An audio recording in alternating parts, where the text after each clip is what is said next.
everyone, welcome back to my channel.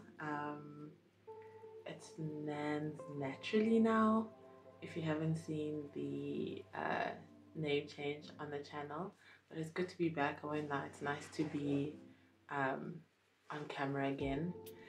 So I thought, just to kickstart these videos again, I'd do my makeup with you guys, because I am planning to film another video for my other channel, Level Up with Dawn. That channel is just about investment. Like, I am a property investor, also invest in shares, and also I have a business that I'm growing, so I talk about all that stuff on there. But yeah, I just wanted to come here, do my makeup with you guys, and also, I guess because it's now, today's the 2nd of June, I guess like take stock and like talk about what I've learned for this first half of the year, and I guess what I want to take with me going forward for the rest of the year. So yeah, this year is like a year where me and a lot of my friends are turning 30. So especially like at those events where we're celebrating each other, it's been nice to just take stock of what we've achieved, what we said we're gonna do versus what we did, how our expectations for life versus the actual outcome of our lives differs or is like the same. And I think it's been really good. Before I turned 30, I think it was, the rhetoric around it was like very like, oh my word, I'm getting old, you know, that kind of vibe. But I think more and more people are starting to adopt that idea of like aging is a privilege. And I think especially because I don't know if I didn't believe it, but I guess it didn't make sense to me in the time, because it's not something I had access to. But turning 30 really does help in terms of, because you're naturally taking stock of life and you're taking stock of what you've done versus what you said you do. Because I think a lot of people have goals that they set for specifically the age of 30, and I think it's been good to see where I've been, but also to relinquish caring if I'm not where I thought I would be. Ooh, this is going to be interesting. I'm using the Revlon Candid foundation. I've never used it before, so we'll see. But yeah, you know, because I can't say I've achieved everything I wanted to achieve by the time I was 30. For one thing, I wanted to be in Forbes 30 under 30. But then also with that, I think one thing that has been really liberating is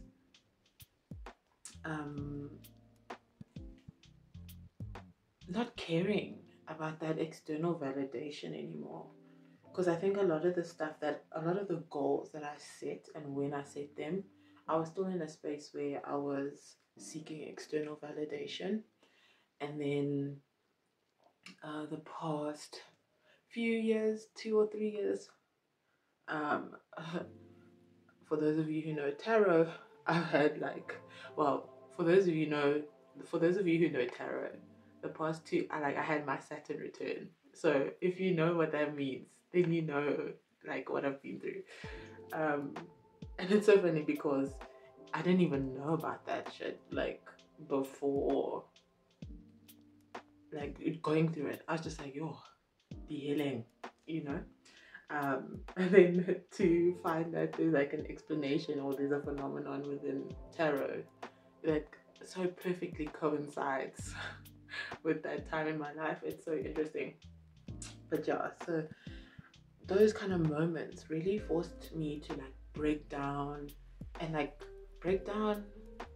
why I have the goals that I have, and if they really like are my goals, or if it's just a I want to look good externally type of a goal. And then also it helped me to just release myself from that need for external validation, but then also like freed myself from just everyday um, caring what people think, caring what people have to say.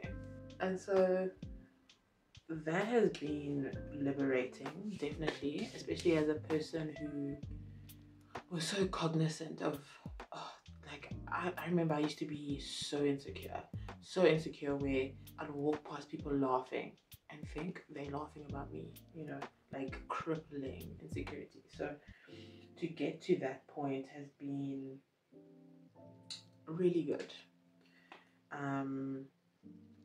Yeah, so it's been really nice starting off the year just with that in mind, contemplating what I've done, what have I achieved, um, and then where I'm going from here.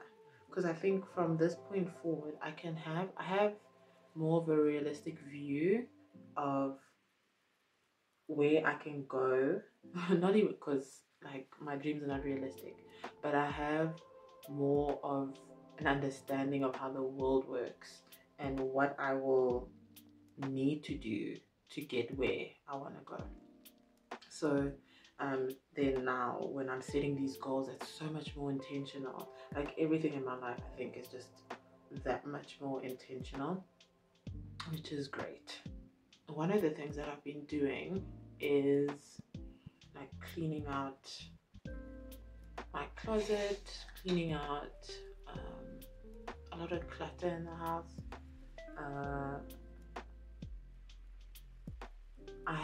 I've had a lot of clothes, like you guys have seen in my channel. I put like weight loss videos and stuff, but also in the process of finding those clothes and seeing what fits me, I'm also throwing away a lot of stuff. So that has been great because I think symbolically it's been really good to just make room in my life for more, and stop holding on to things of the past just because they were in my life. And I think symbolically the whole clearing out of my clothes and even like shoes, I found this place in, is it Honeydew or not quite? I'm not sure. It's not quite by Honeydew. It's like on the way to Rudaport. And it's a secondhand clothing store, and you can go there and drop your stuff up. It's called Second Chance Clothing. If you ever want to go, just Google it. There's one they say that's in Ferndale. Like I don't know about that one, but the one which is closer to Rudaport, like closer to Northgate side, is the one that I go to, and like I donate my clothes over there. And what I really like about it, so it's like it's not like selling your stuff online like on Yaga or something where you make it like, you know, you can make maybe a living, or yeah, you can make like a living out of that. Like you will probably get like I don't know, like 10 rand, 20 rand for an item, you know, depending on what the item is. I can't remember what their price list looks like, but yeah, it's not a place where you're gonna like get bank for your stuff, right? But what I really like about it is every time I've gone there, I see like working class people who just need, you know, something good, something decent for them to wear. And I love the idea of the fact that, or I love the idea that I can bring my perfectly good, sometimes never worn clothes there, and it can really benefit someone. And it's like, I don't know, it'll be misguided or it'll be something I got from Superbalist, and they can get it for like 40 rand, you know. So it's kind of like a hybrid between selling your clothes and also donating, but also just seeing the clientele that goes there. I'm really happy to be of help to like those kind of people. I even got like a jacket from there, which is like so cool. It's like a jacket. It's like those kind of jackets you would probably find in Cape Union Mart, where like, oh my word, you can climb Everest with that jacket, okay, and be fine. And it's gorgeous. It's like one of those mountain type jacket things. I got it for like 200 rand, and I know for a fact like I'd have to pay like maybe 2,000, maybe 1.5 if I got that originally from the original supplier. But yeah, so I've been like doing that kind of a cleanup. I think even naturally my life has been cleaning itself up. Like I changed jobs at the end of last year, to like I pivoted essentially my career, which hasn't been easy. But it's like I think all of these things that I've been doing as a person who is quite resistant to change, I'm so proud of. And I think it comes directly from the fact that I don't care about external opinions anymore. Like I'm purely going off of, does this feel right to me? Do I think this is a good idea for me? So yeah, it's been really good. Well, it's been really good, but then it's also been really uncomfortable. But then I've been intentional about putting myself in that uncomfortable position. But yeah, I've been deliberate, I think, very intentional coming into my 30s, which just makes me so happy, because I think I've been partially in a victim mindset. I won't even lie to you, because of some of the stuff I've gone through. But then now I'm at a place where it's like, actually, rather that I went through those things, because I'm happy that I'm here. Like I'm happy that I got to this point. So let's go into the first lesson I've learned. I think one of the biggest lessons I've learned is it's okay to try again. And that's been like a very big theme in my life and all aspects of my life. In a work sense, I'm sort of like trying again by pivoting my career, because I am not pursuing senior roles in what I used to do. And I think the purpose, and I think trying again kind of has like a connotation of failure, because it's like, okay, you didn't do it this the first time, let's try again. But at the same time, I think one thing that I've learned is whatever you learn, it's never in vain. Like whatever you think it is, like even if you move from, I don't know, aeronautical engineering into banking, like what you learned in aeronautical engineering will not be a waste within the banking space. Like it may not be like, oh, okay, now I am only working with, I'm in banking only working with the aeronautical or the aviation industry. It doesn't have to be that literal, but there's so many different things, like the way that you think, like conflict resolution, how you handle different personalities, how you handle learning something new, like that can also be what you bring in, or the strength that you carry with you from your previous journey. And so it's like, it's comforting, because then even in this kind of a position where you're pivoting, and like I pivoted into, it was a lateral move in terms of seniority or like corporate grade, but the role itself, I felt like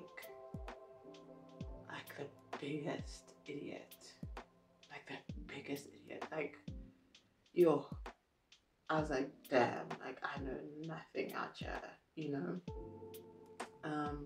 And even though I'm like, damn, I know nothing, there was still something about me. There's still something about the way that I presented myself and the skills that I displayed within the interview of that role that said, we're gonna hire her, you know.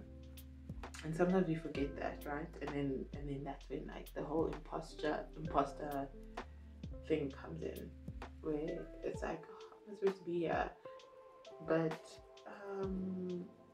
in a situation where you applied and they could have said, yeah, we don't want you here, they said we want you here.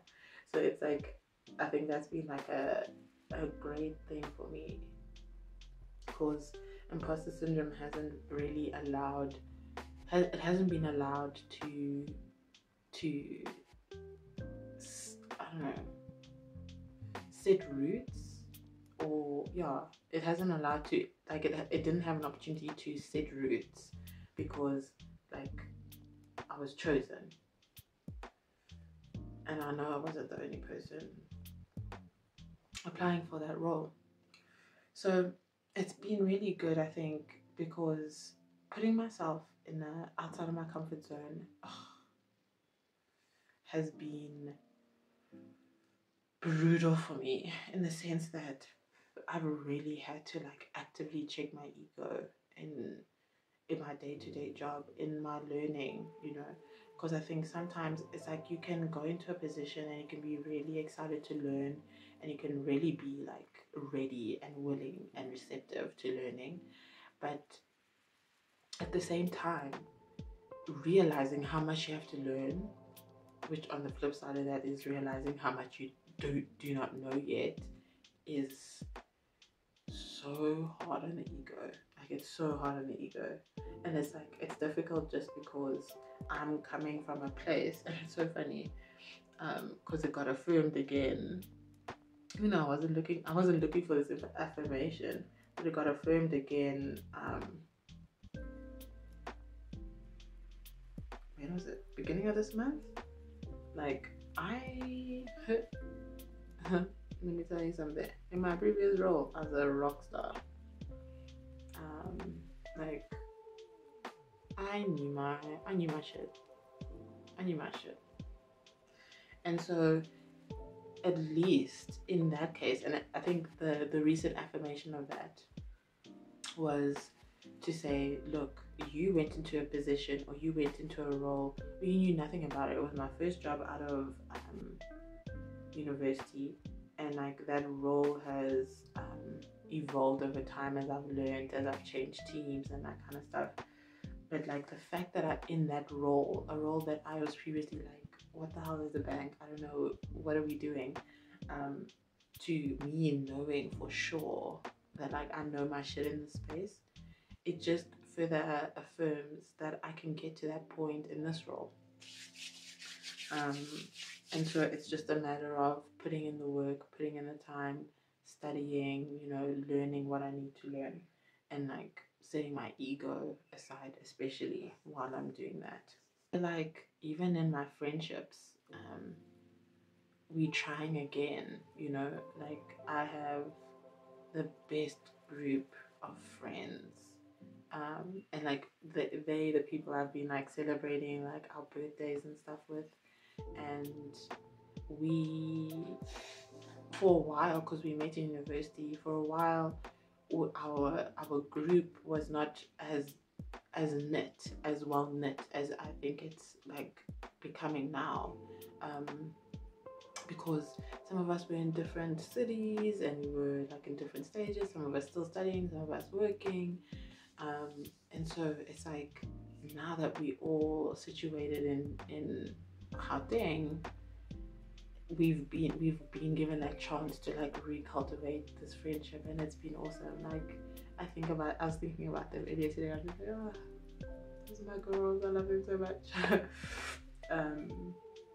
So that's been another affirmation to say, like, you know, trying again can really yield awesome results, and there's no shame in doing so. I think sometimes you need to be careful, because it's like sometimes there's rhetoric out there about if it's not meant to be, it's never meant to be. You know, if you reach a point with something, whatever it is, that if it's not meant to be, then it's never meant to be, which is not necessarily always the case. And so to learn that has been really, really, really cool. Another place where I've been trying again, and it's funny because it's like, I think popular opinion would say, oh, this is the wrong time to try again.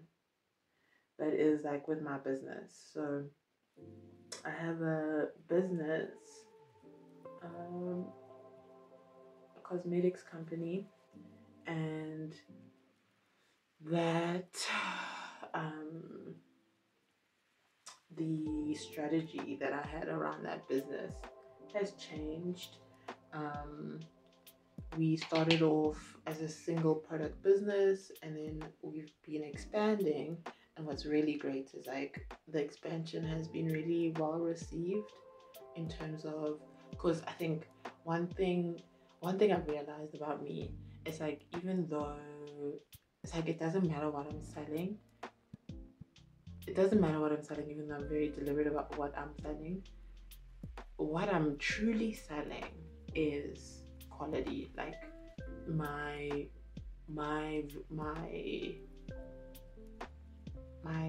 taste, my sense of quality control, like that's what I'm selling. Like I want it to be well understood that this brand, they can come out with whatever, but we know it's good.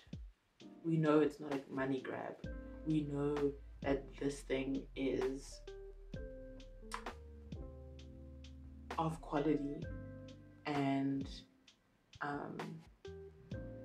the end user has always been kept in mind.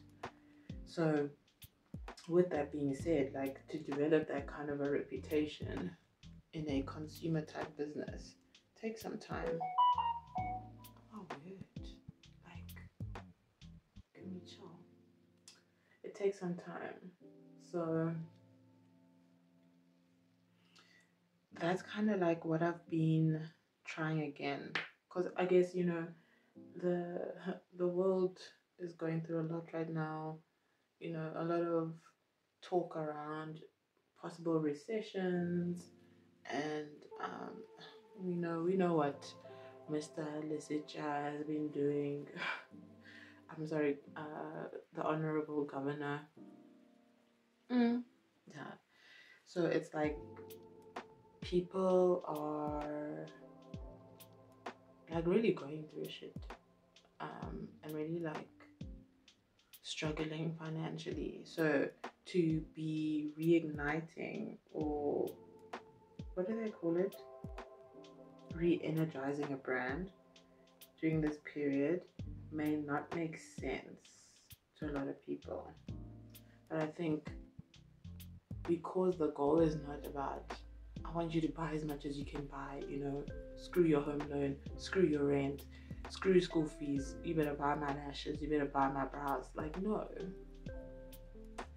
It's just about reintroducing myself to the market, to say, hey guys, we've been quiet, but we're here, and we still offer the quality that you know and that you love. And so in that respect, like with my business, is how I've been trying again. Oh my word, I've been trying again, like with everything. I won't even lie. Like even with, so I told you guys I'm a property investor. Even in that aspect, like now I'm trying again. I'll speak about it more in my other channel. But yeah, it's been a few years, and I've had to like rejig things on that side too. And so it's like trying again really requires you to have conviction in what you're doing, and to know that like I'm supposed to be doing this. Like this is my calling, you know. Like, this is my calling. So whether it's a recession or not, whether it's a boom or not, like, it doesn't matter. Like, this is what I'm meant to do, and so I'm gonna do it. And I think having that confidence in yourself. Sorry guys, I've been like squinting because the sun is like, having that confidence in yourself can really take you a long way. It can really take you a long way. Just took off the powder, finished off my eyes, did my brows a bit. I was just thinking another great thing that that has been liberating about trying again with my business during like an economically tough period is I'm not taking the results as personally. Like, I put ads out there and whatnot, and I get some sales, but I'm not hard on myself if I'm not getting the sales that I thought I would. Especially because even like the big companies are struggling. Like, I see Superbalist is out here giving like 60% off deals every other day, and that was not their business model a few years ago. Like, as a person who used to wake up and Superbalist was the first thing that I opened my eyes to, I can tell just through their offerings that they're struggling with sales. So it's like, I don't feel as, I guess it's also, it's a combination of releasing that need for external validation. Like, I don't feel like I'm a failure of some sort, or that I may as well just not try, you know, just because I'm not getting the results that I think I should get. But then it's also like, whatever you think you should get, what is that truly based off of, you know? Are you basing it off of the fact that like an influencer has started a brand and they sell out the first day? Is that your standard? I'm like, girl, you started a business with no one knowing who you are, and people still don't know who you are. So it's purely about the business, you know. There isn't that element of we want to support this person because we like that person. And there's absolutely nothing wrong with either side of it, but it's just understanding what side that you're on. I think the second lesson that I've learned for this first half of the year, more broadly speaking, is around what self-care really means for me, and what self-care methods that I respond to. Like, I think one thing that's so funny to me, funny ironic, is how my previous therapist, she would tell me like, you know, you must journal, you know, write your things down, how do you think? I was like, okay, cool. Never did it. And I only started journaling this year, a little bit last year, but it's been like more of a consistent practice this year. Oh, look at this blush, look at this color. Isn't that crazy? Trying it for the first time. I'm scared, but this formula is so good. I started doing it more properly this year. Why? Because I read 5 a.m. Club. Ooh. Sorry guys, gotta concentrate. Restarting or re-energizing my business during this time has helped me to be more realistic about the goals that I'm setting, and it's allowed me to fall back in love with the business, just because like I'm not judging myself so harshly anymore. And you know, that whole thing of comparison is the thief of joy, you know, like I'm not letting that comparison thief take my joy, you know. And it's just allowed me to just dream more.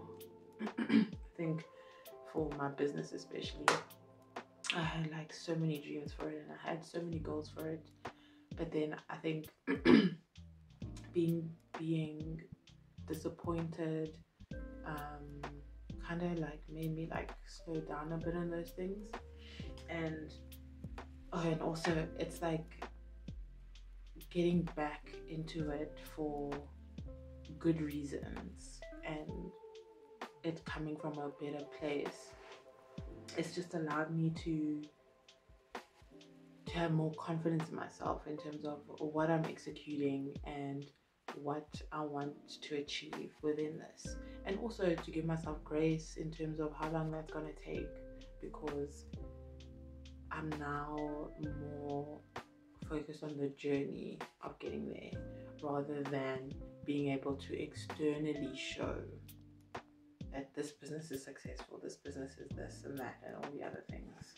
And in terms of self-care, learning what works for me, and especially like getting into journaling, doing it more after reading the 5 a.m. club, that has been like such a great outlet for me. I think because I'm such a heady person, I think so much, like I overthink, I process things 100 times in my brain before it ever comes out my mouth.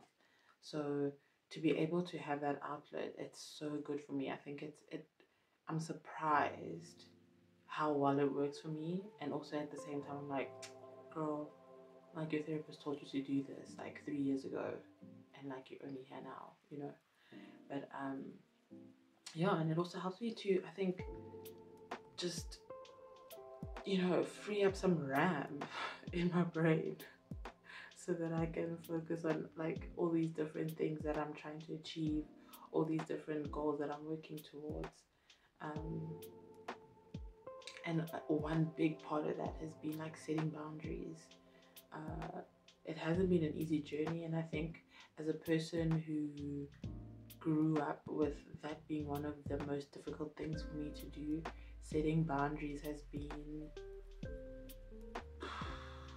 a slow churn, you know, but it's been so helpful, I guess, because also in setting boundaries and setting a standard for how the world interacts with you, you also have to hold yourself to that standard, and you also have to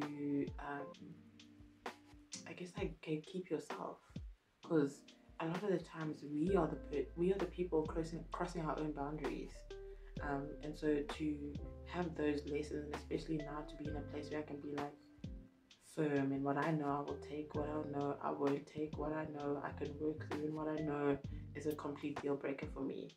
Like that has been huge. Yeah. Okay. So we're basically done.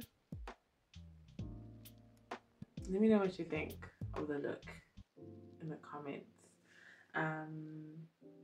Yeah, the 2 biggest lessons: it's okay to try again, and self-care is important, and it's more important than that is know the self-care routine or rituals that will work the best for you, and your lifestyle, I guess, in general, because then it's not really helping you if it doesn't work for you.